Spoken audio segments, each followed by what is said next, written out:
dipertemukan dengan guru ruhani dan isyarat jalan lanjutannya. Setelah ruh mulai dibuka tabir rasanya, setelah hati mulai mengenal kehadiran Allah dalam diam, maka datanglah fase berikutnya yang tak kalah agung. Dipertemukan dengan seorang guru ruhani.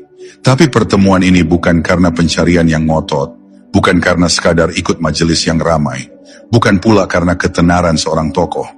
Guru yang sejati adalah jawaban dari Allah atas kesiapan ruh seorang hamba. Ketika seseorang benar-benar siap melangkah lebih dalam, maka Allah akan mempertemukannya dengan seseorang yang telah lebih dulu menyala dalam cahaya. Guru ruhani bukan sekadar ustadz atau mursyid. Ia adalah seseorang yang dikirim Allah sebagai pembuka jalan ruh. Kadang hadir dalam bentuk yang sangat sederhana. Kadang bukan orang yang dikenal banyak orang, tapi saat hamba yang sedang menapaki jalan suci bertemu dengannya, ruhnya langsung merasakan getaran yang dalam.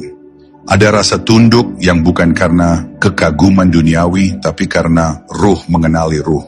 Seperti anak yang pulang kepada bapaknya. Seperti murid yang kembali kepada sumber cahaya. Pertemuan ini tak selalu spektakuler. Kadang hanya lewat satu majelis, atau satu kalimat pendek yang menembus hati. Kadang melalui mimpi yang memberi isyarat kuat. Dan anehnya setelah bertemu, hati menjadi tenang. Keresahan perlahan reda. Bukan karena semua masalah selesai, tapi karena arah menjadi jelas. Guru ruhani bukan seseorang yang selalu memberi nasihat panjang, tapi kehadirannya saja bisa menjadi cahaya. Dan ruh yang sedang bertumbuh sangat peka terhadap cahaya itu. Disinilah peran guru mulai tampak.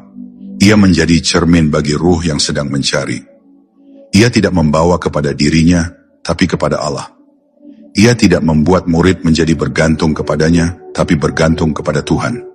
Ia mengajarkan diam, mengajarkan zikir, mengajarkan tangis dalam sepi, dan mengajarkan bagaimana menangkap isyarat dari Allah. Sebab ruh yang telah terbuka rasa harus didampingi agar tidak tersesat oleh cahaya palsu. Banyak orang yang terjebak pada rasa tanpa bimbingan dan berakhir pada keanehan yang menjauhkan mereka dari jalan para wali. Guru ruhani yang sejati tidak menawarkan kehebatan.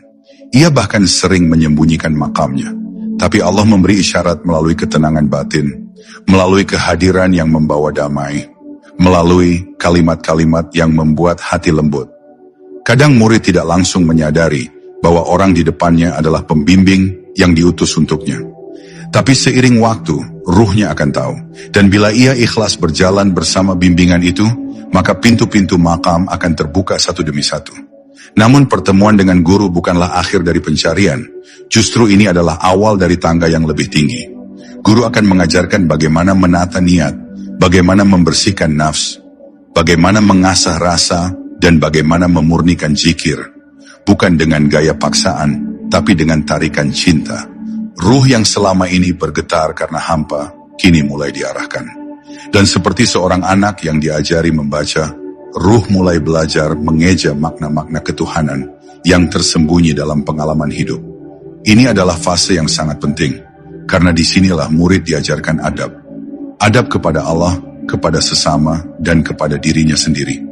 Dan hanya ruh yang memiliki adab yang dalam, yang pantas menerima limpahan karunia dari Allah. Maka jika engkau tiba-tiba dipertemukan dengan seseorang yang mengubah cara pandangmu tentang ibadah, tentang cinta, tentang hidup, jangan buru-buru menolak. Bisa jadi itulah guru ruhanimu.